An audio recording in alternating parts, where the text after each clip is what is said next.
नमस्कार मित्रों, आज हम वादे के मुताबिक पुनः मुंशी प्रेमचंद जी के धाम लमही में लाइव कहानी पाठ के लिए उपस्थित हुए हैं। आज हमारे बीच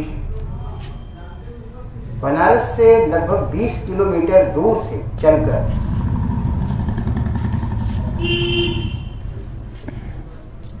श्री राम नरेश पाल जी आए हुए हैं। हम उनका स्वागत करते हैं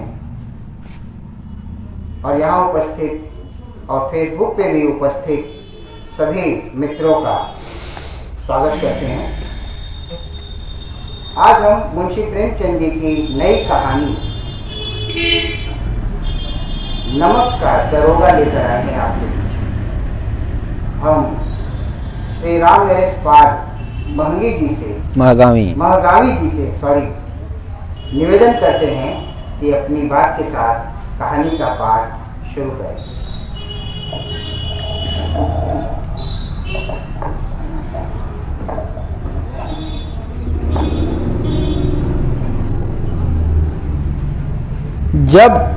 जब नमक का नया विभाग बना और ईश्वर प्रदत्त वस्तु के व्यवहार करने का निषेध हो गया तो लोग चोरी छिपे इसका व्यापार करने लगे।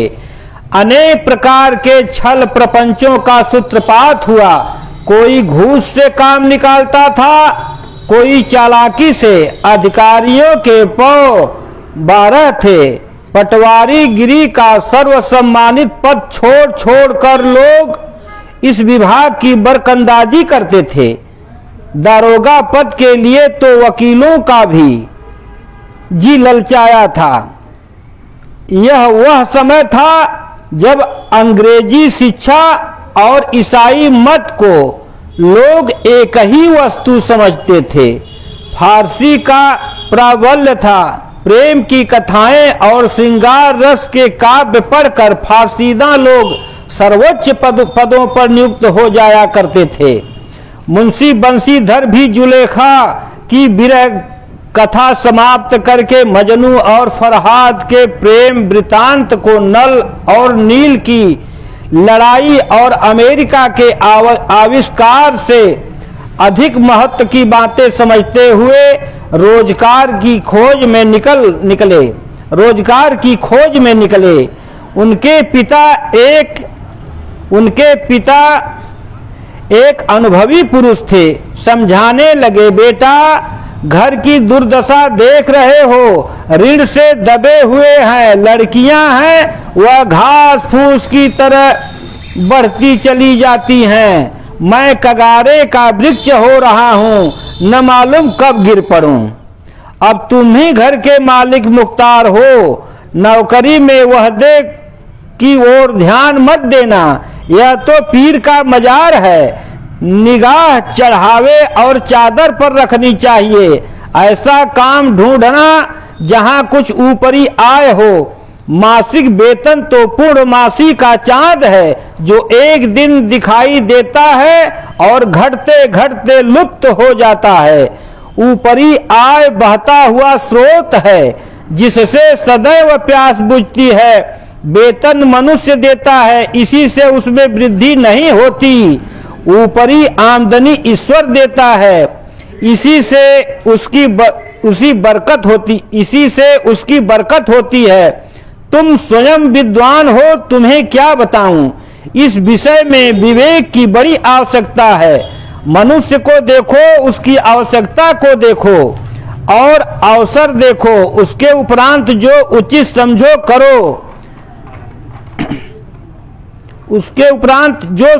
करो। गरज वाले आदमी के साथ कठोरता करने में लाभ ही लाभ है, लेकिन बेगरज को दांव पर पाना जरा कठिन है। इन बातों को निगाह में बांध लो, यह मेरी जन्म भर की कमाई है। इस उपदेश के बाद पिताजी ने आशीर्वाद दिया। बंशीधर आज्ञाकारी पुत्र थे। ये बातें ध्यान से सुने और तब घर से चल खड़े हुए। इस विस्तृत संसार में उनके लिए धैर्य अपना मित्र, बुद्धि अपनी पथ प्रदर्शक और आत्मवालंबन ही अपना सहायक था। लेकिन अच्छे शकुन से चले थे। जाते ही जाते नमक विभाग के दारोगा पद पर प्रतिष्ठित हो गए। वेतन अच्छा और ऊपरी आय का ठिकाना ही न था। वृद्ध मुंशी जी को सुख संवाद मिला तो फूले न समाये। महाजन कुछ नरम पड़े। कलवार की आशा लता लहलहाई। पड़ोसियों के हृदय में सूल उठने लगे। जाड़े के दिन थे और रात का समय। नमक के सिपाही चौकीदार नशे में मस्त थे। मुंशी बंशीधर को यहाँ आए अभी 6 महीने से अधिक न हुए थे, लेकिन इस थोड़े ही समय में ही उन्होंने अपनी कार्यकुशलता और उत्तम आचार से अफसरों को मोहित कर लिया था। अफसर लोग उन पर बहुत विश्वास करने लगे। नमक के दफ्तर से 1 मील दूर जमुना बहती थी। उस पर नावों का पुल बना हुआ था। दारोगा जी किवाड़ बंद किए मीठी नींद में सो रहे थे। अचानक आंख खुली तो नदी के प्रवाह की जगह गाड़ियों की गड़गड़ाहट तथा मल्लाहों का कोलाहल सुनाई दिया। उठ बैठे। इतनी रात गए गाड़ियां नदी के पार क्यों जाती हैं? अवश्य कुछ न कुछ गोलमाल है। तर्क ने भ्रम को पुष्ट किया। वर्दी पहनी, तमंचा जेब में रखा और बात की बात में घोड़ा बढ़ाए हुए पुल पर आ पहुंचे। गाड़ियों की एक लंबी कतार पुल के पार जाती देखी। डांट कर पूछा, किसकी गाड़ियां हैं? थोड़ी देर तक सन्नाटा रहा। आदमियों में कुछ कानाफूसी हुई। तब आगे वाले ने कहा, पंडित अलोपी दीन की। कौन पंडित अलोपी दीन? दातागंज के। मुंशी बंशीधर चौंके। पंडित अलोपी दीन इस इलाके के सबसे प्रतिष्ठित जमींदार थे। लाखों रुपए का लेन देन करते थे। इधर छोटे से बड़े कौन ऐसे थे जो उनकी ऋणी न हो। व्यापार भी लंबा चौड़ा था। बड़े चलते पुर्जे आदमी थे। अंग्रेज अफसर इनके इलाके में शिकार खेलने आते और इनके मेहमान होते। 12 मास सदा व्रत चलता था। मुंशी जी ने पूछा, गाड़ियां कहां जाएंगी? उत्तर मिला, कानपुर। लेकिन इस प्रश्न पर कि इनमें क्या है, सन्नाटा छा गया। दारोगा साहब का संदेह और भी बढ़ा। कुछ देर तक उत्तर की बाट देखकर वह जोर से बोले, क्यों गूंगे हो गए हो? हम पूछते हैं इसमें क्या लदा है? जब इस बार भी कोई उत्तर न मिला तो उन्होंने घोड़े को एक गाड़ी से मिलाकर बोरे को टटोला। भ्रम दूर हो गया। यह नमक के ढेले थे। पंडित अलोपी दीन अपने सजीले रथ पर सवार कुछ सोते कुछ जागते चले आते थे। अचानक कई गाड़ीवानों ने घबराए हुए आकर जगाया और बोले, महाराज, दारोगा ने गाड़ियां रोक दी है और घाट पर खड़े आपको बुलाते हैं। पंडित अलोपी दीन का लक्ष्मी जी पर अखंड विश्वास था। वह कहा करते थे कि संसार का तो कहना ही क्या, स्वर्ग में भी लक्ष्मी का ही राज्य है। उनका यह कहना यथार्थ ही था। न्याय और नीति सब लक्ष्मी के खिलौने हैं। उन्हें वह जैसे चाहती हैं नचाती हैं। लेटे ही लेटे गर्व से बोले, चलो हम आते हैं। यह कहकर पंडित जी ने बड़ी निश्चिंतता से पान के बीड़े लगाकर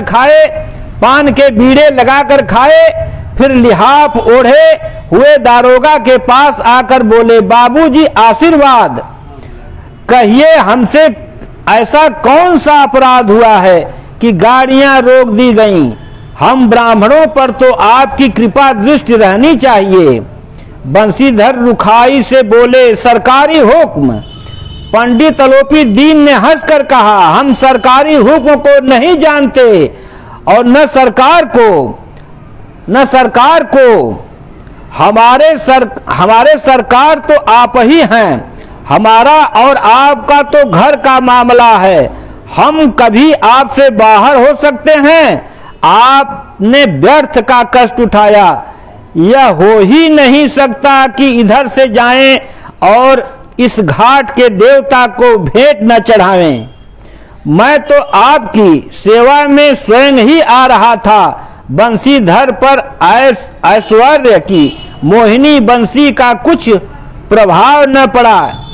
ईमानदारी की नई उमंग थी। कड़क कर बोले, हम उन नमक हरामों में नहीं हैं। हम उन नमक हरामों में नहीं है जो कौड़ियों पर अपना ईमान बेचते फिरते हैं। आप इस समय हिरासत में हैं। आपका कायदे के अनुसार चालान होगा। बस मुझे अधिक बातों की फुर्सत नहीं है। जमादार बदलो, तुम इन्हें हिरासत में ले चलो, मैं हुक्म देता हूं। पंडित अलोपी दीन स्तंभित हो गए। गाड़ी वाहनों में हलचल मच गई। पंडित जी के जीवन में कदाचित यह पहला ही अवसर था कि उनको ऐसे कठोर बातें सुननी पड़ी। बदलू सिंह आगे बढ़ा, किंतु रोब के मारे यह साहस न हुआ कि उनका हाथ पकड़ सके।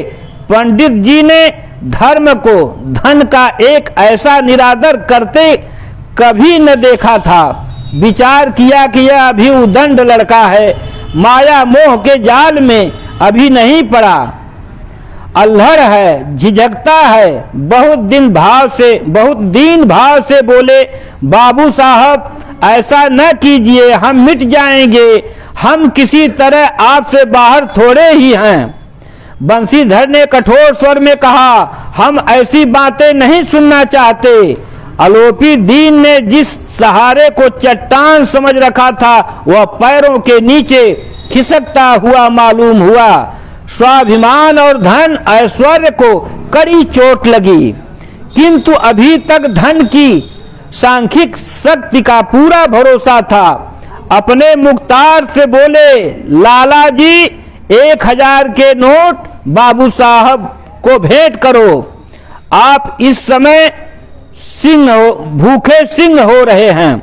बंशीधर ने गर्म होकर कहा, 1000 नहीं 1,00,000 भी मुझे सच्चे मार्ग से नहीं हटा सकते।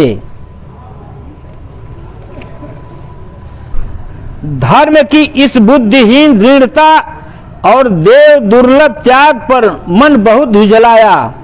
अब दोनों शक्तियों में संग्राम होने लगा। धन ने उछल कर आक्रमण करने लगा। आक्रमण करने शुरू किए। 1 से 5, 5 से 10, 10 से 15 और 15 से 20 हजार तक की नौबत आ पहुंची। किंतु धर्म अलौकिक वीरता के साथ इस बहुसंख्य सेना के सम्मुख अकेला पर्वत की भांति अटल अविचलित खड़ा था।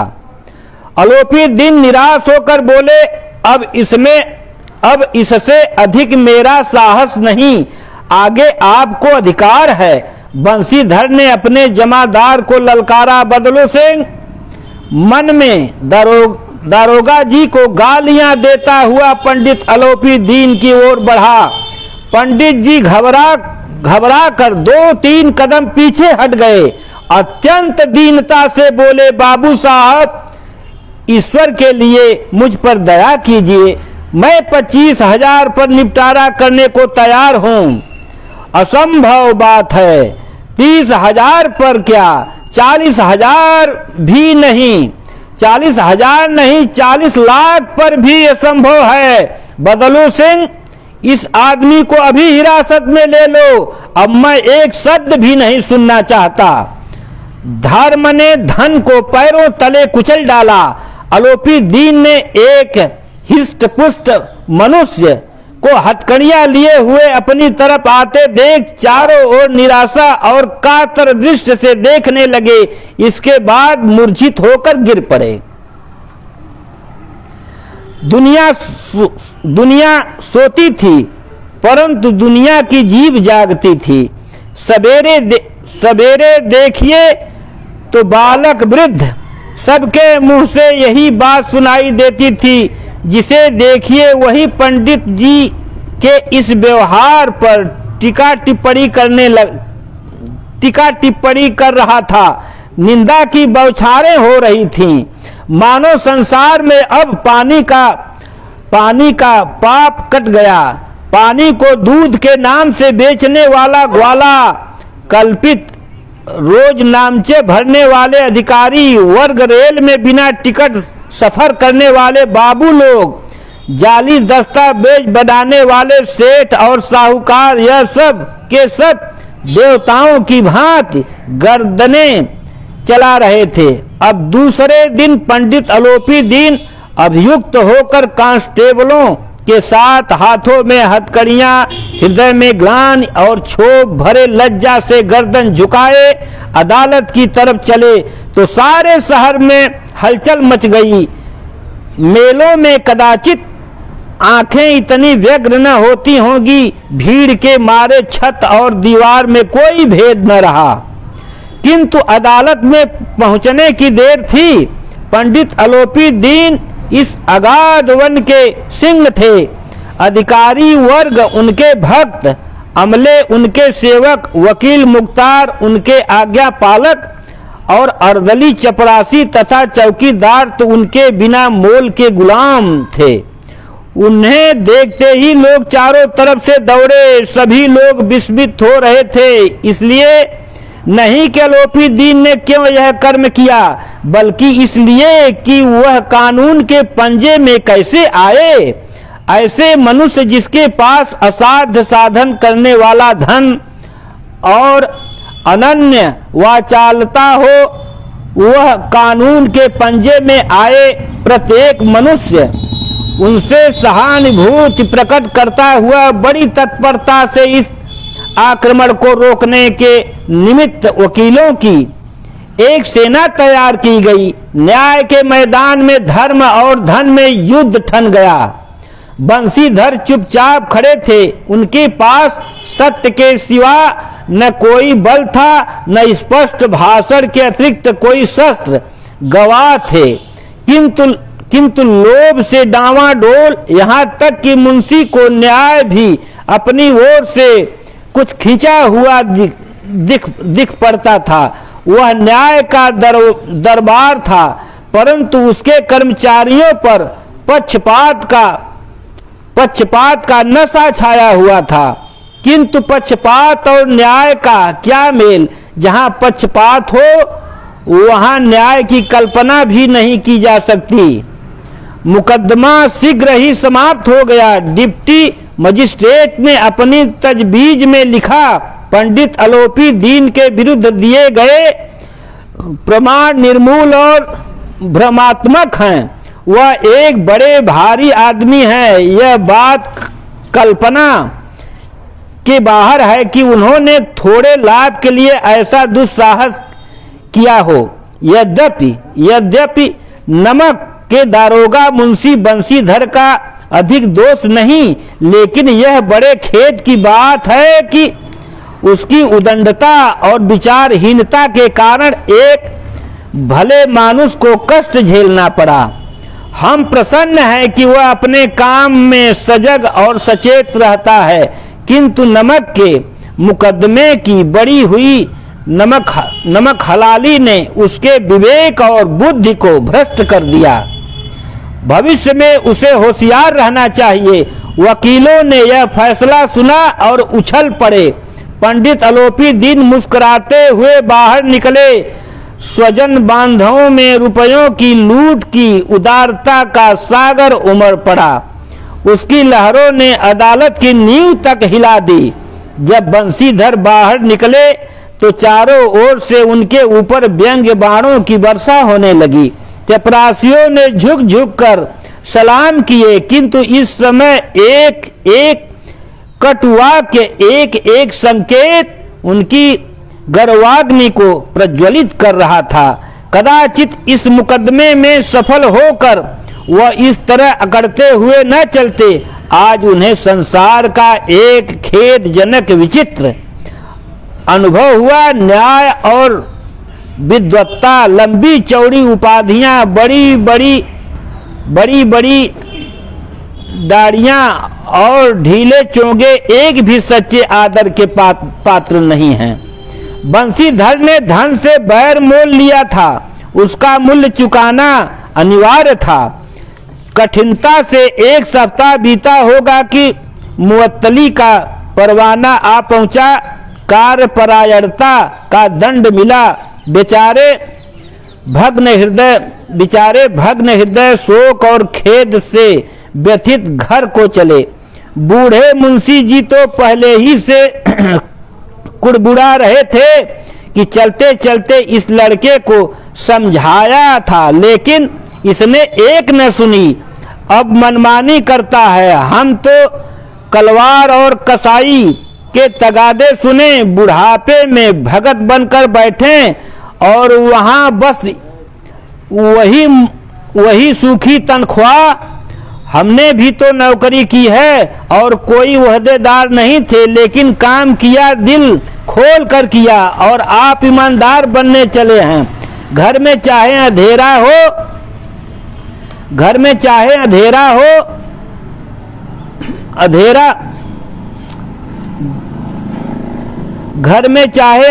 हो, मस्जिद में अवश्य दिया जलाएंगे। खेद ऐसी समझ पर पढ़ना लिखना सब अकारथ गया।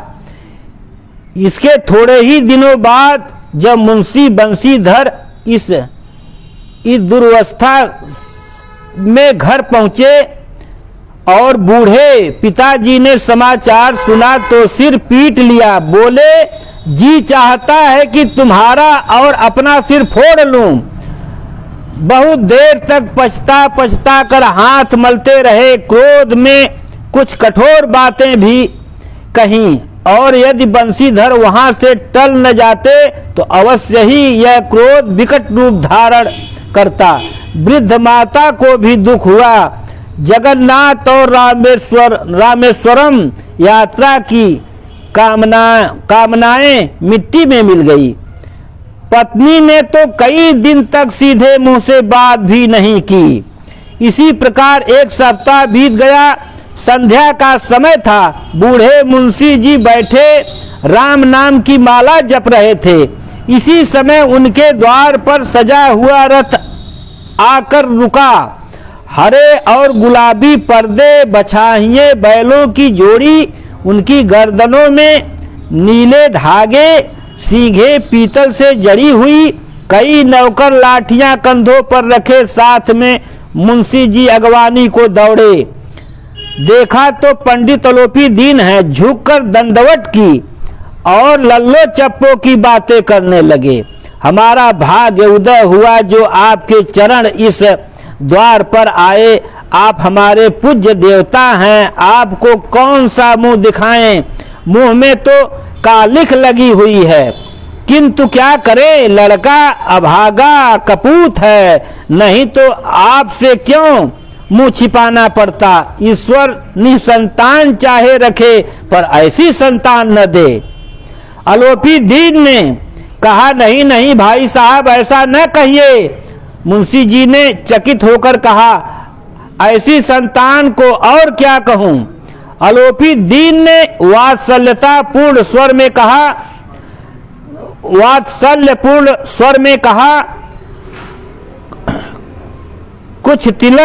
कुल तिलक और पुरुषों की कीर्ति उज्जवल करने वाले संसार में ऐसे कितने धर्मपरायण मनुष्य हैं जो धर्म पर अपना सब कुछ अर्पण कर सकें। पंडित अलोपी दीन ने बंशीधर से कहा, दारोगा जी, इसे खुशामद न समझें। खुशामद करने के लिए मुझे इतना कष्ट उठाने की जरूरत थी। जरूरत न थी। उस रात को आपने अपने अधिकार बल से मुझे अपनी हिरासत में लिया था, किंतु आज मैं स्वेच्छा से आपकी हिरासत में आया हूं। मैंने हजारों रईस और अमीर देखे, हजारों उच्च पदाधिकारियों से काम पड़ा, किंतु मुझे परास्त किया तो आपने। मैंने सबको अपना और अपने धन का गुलाम बनाकर छोड़ दिया। मुझे आज्ञा दीजिए कि आपसे कुछ विनय करूं। बंसीधर ने आलोपी दीन को आते देखा तो उठकर सत्कार किया, किंतु स्वाभिमान सहित समझ गए कि यह महाशय मुझे लज्जित करने और जलाने आए हैं। क्षमा प्रार्थना की चेष्टा नहीं की, वरन उन्हें अपने पिता की यह ठकुर सुहाती की बात असह्य सी प्रतीत हुई। पर पंडित जी के बातें सुनी तो मन का मैल मिट गया। पंडित जी की ओर उड़ती हुई दृष्टि से देखा, सद्भाव झलक रहा था। गर्व से अब लज्जा के सामने सिर झुका दिया। शर्माते हुए बोले, यह आपकी उदारता है जो ऐसा कहते हैं। मुझसे जो कुछ अभिनय हुई है उसे क्षमा कीजिए। मैं धर्म की बेड़ी में जकड़ा हुआ था, नहीं तो वैसे मैं आपका दास हूं। जो आज्ञा होगी वह मेरे सिर माथे पर। आलोपी दीन ने विनीत भाव से कहा, नदी तट पर आपने मेरी प्रार्थना नहीं स्वीकार की थी, किंतु आज स्वीकार करनी पड़ेगी। बंसीधर बोले, मैं किस योग्य हूँ, किंतु जो कुछ सेवा मुझसे हो सकती है उसमें त्रुटि न होगी। आलोपी दीन ने एक स्टाम्प लगा हुआ पत्र निकाला और उसमें बंसीधर के सामने रख कर बोले, पद को स्वीकार कीजिए। मैं अपने हस्ताक्षर कर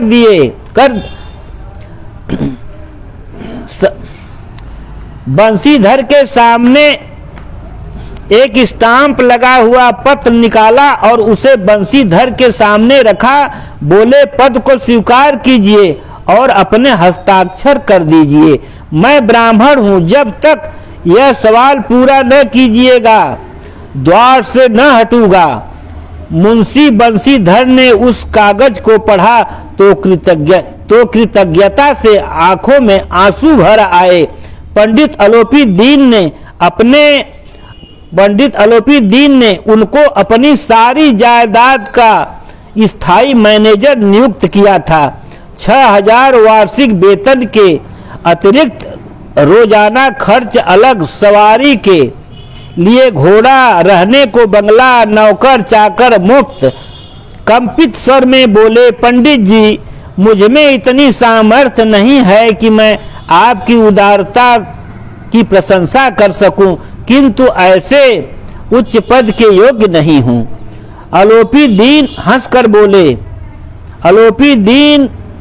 बोले, मुझे इस समय एक अयोग्य मनुष्य की ही जरूरत है। बंसीधर ने गंभीरता भाव से कहा, यूं मैं आपका दास हूं। आप जैसे कीर्तिमान सज्जन पुरुष की सेवा करना मेरे लिए सौभाग्य की बात है, किंतु मुझ में न विद्या, न बुद्धि, न वह स्वभाव जो इन त्रुटियों को पूर्ति कर देता है।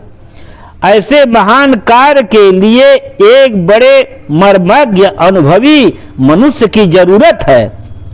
आलोपी दीन ने कलमदान से कलम निकाली और उसे बंसीधर के हाथ में देकर बोले, न मुझे विद्वत्ता की चाह है, न अनुभव की, न मर्मज्ञता की, न कार्य कुशलता की। इन गुणों के महत्व का परिचय खूब पा चुका हूं। अब सौभाग्य और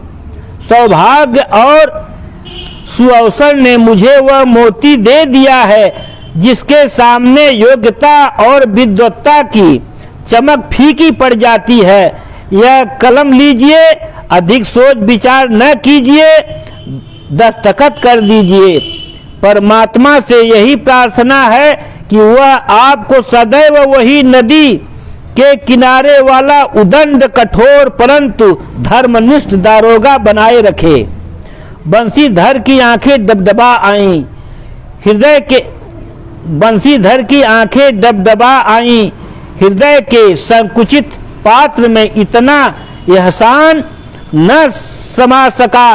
एक बार फिर पंडित जी की ओर भक्ति और श्रद्धा की दृष्टि से देखा और कांपते हुए हाथ से मैनेजरी के कागज पर दस्तखत कर दिए। आलोपी दीन ने प्रफुल्लित होकर उन्हें गले से लगा लिया। ठीक हुआ है।